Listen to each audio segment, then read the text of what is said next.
Hello বন্ধুরা, আজকে আমরা ক্লাস 10-এর ষষ্ঠ অধ্যায় চক্রবৃদ্ধি সুদ অধ্যায়ের 17 দাগের 4-এর অঙ্কটা কষে দেখাবো। প্রথমে অঙ্কটি পড়ে নেব। প্রতি বছর R% হ্রাসপ্রাপ্ত হলে n বছর পর একটি মেশিনের মূল্য হয় v টাকা। n বছর পূর্বে মেশিনটির মূল্য কত ছিল তা নির্ণয় করি। ধরি n বছর পূর্বে মেশিনটির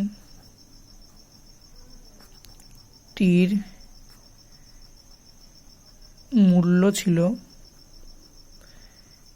টাকা। সুদের হার সমান R%, সময় সমান n বছর,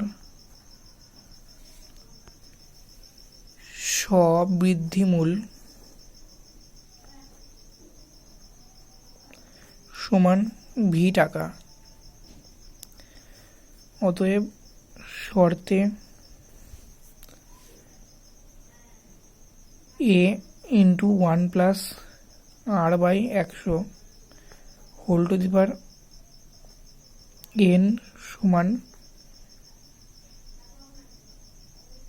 v, বা a সমান v/1 + R/100 whole to the power n, বা a সমান v × 1 + R/100 whole to the power -n। অতএব n বছর পূর্বে মেশিনটির মূল্য ছিল